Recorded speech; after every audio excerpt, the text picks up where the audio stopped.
My first story is superconductivity researcher grounded until he conducts himself properly. I remember this guy. Yeah. I remember this story. I remember like literally there was a video of some guy like pushing around a magnet with a pen. Magnets, how do they work? So how long do you think until he comes out with a podcast where he talks about how academia is like conspiring against him? $23.6 quintillion in claims. That is a silly number. Hello, how the tech are you? This is our weekly tech show on Echoplex Media. I'm historian Matt, and I got some kind of weird, interesting stories this week. Not my usual stuff. Both of them were actually follow-ups to older stories, so I want to jump right into it. My first story is superconductivity researcher grounded until he conducts himself properly. And I screwed up that title, even though that was the whole point of doing this this particular story. Not really, but so basically, we've covered this a little bit before. But basically, this superconductivity researcher, I believe his name is Ranga Day. He basically claimed that he had made a high temperature superconductor. It was like high temperature plus high pressure, but since then, his papers have been retracted. I believe we covered it when there was like, I guess he had a superconductor that was not as high pressure or something like that. And there was a whole hubbub about it, but it wasn't actually true. I think it was this guy. I'm not sure if it's the same guy.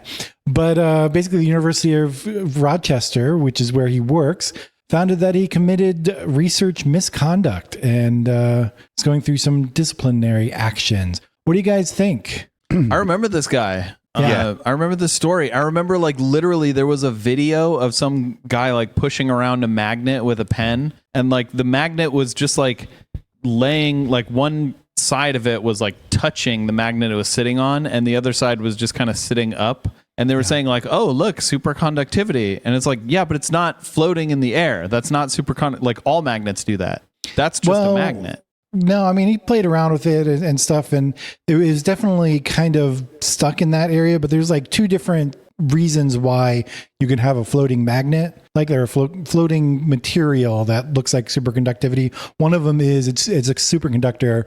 And another one, I don't remember what it was called, but there's another way that can happen that isn't superconductor. And they think that was the second one that caused the floating material in that case. And I think that was him. Yeah. Not positive. But it wasn't even floating. It was just resting on one side. It was kind of touching on one side, but the other side was kind of floating. So that's where they're calling it. Like he touched it and went down, but went back up. And if it's physically touching the surface it's resting on, like the surface underneath it, if it's physically touching that surface, it's not floating, period, to me. Okay. It's like the dress. Remember the dress? Yep. Yeah, but I think that effect is called quantum locking. I think where you have a magnet that's like suspended above, like it's suspended in position relative to another magnet. You have a superconductor that's suspended in position relative to a magnet. And this was, to me, clearly not quantum locking. Yeah. Magnets, how do they work? Yep. Nobody knows. Apparently, because that video fooled a lot of people, and it's like, that's just a magnet. Like, I've played with magnet. I've done literally that exact same thing with magnets before. It's just a magnet. Yeah, well, apparently it's not a superconductor anyways. Yep. And I like the title, but I see what someone did there. I mean, I see what I was going for. I tried. The actual article, it just talks about him. This guy, he had the research papers out, and they're being retracted, and goes into a little bit of depth of how they found out about it and stuff. But that's pretty much the whole thing. Yep. So how long do you think until he comes out with a podcast where he talks about how academia is like conspiring against him? Well, if he hasn't already, it should be soon, because they're like, if this happens, like you basically your career is done. Like you cannot continue to be a scientist. How long until you have two papers retracted and you're getting disciplinary action for research misconduct? Yeah. How long till we see him on Wednesday? Yep, that's his next stop. Is it next Wednesday? Maybe. Yeah. And that would be a good time to plug our podcast on Wednesday. Just go to twitch.tv/Echoplex Media on Wednesday night. You'll see what it is. What do you got next, Matt? Moving right along to my next one.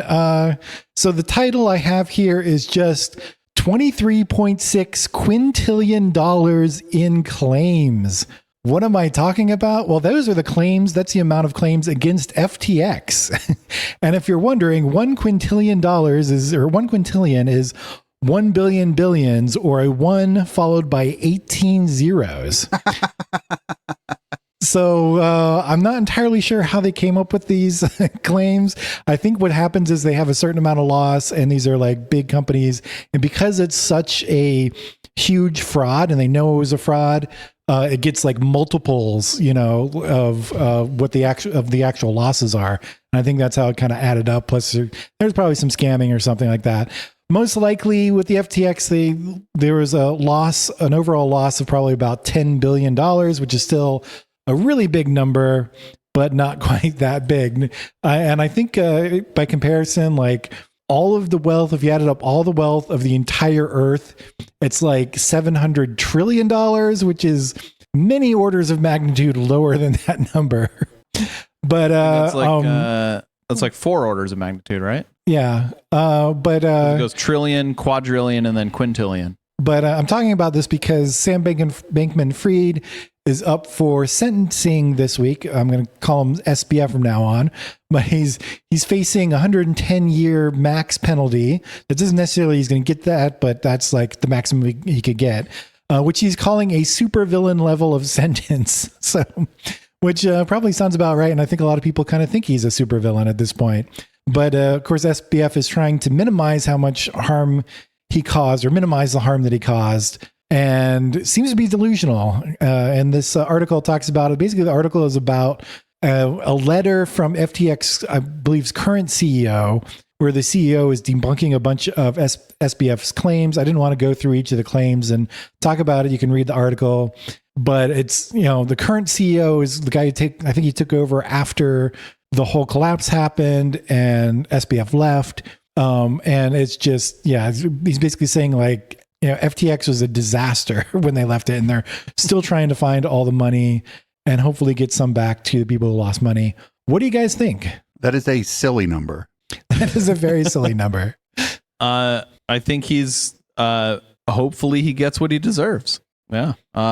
Yes, it's definitely a silly number. But he did cost a lot of people like their life savings, and he ruined a lot of lives. So I hope he spends a long, long time in prison.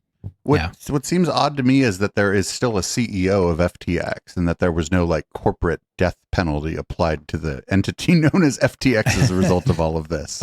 Well, from what I can tell, it's basically dead. It's just they have a CEO, and he's in charge of finding all the money so they can give it back to the people who lost, or give as much as possible back to the people who lost money. Like FTX as a company, like as an exchange, does not exist anymore. Well, good. It just exists to try and find all the stuff, try and find all the money and give it back to people. And that job's got to suck, because it's not like we got a lot of money to pay that person. Nope. Probably makes more than I do, though. More than I do. All right. He definitely makes more than I do.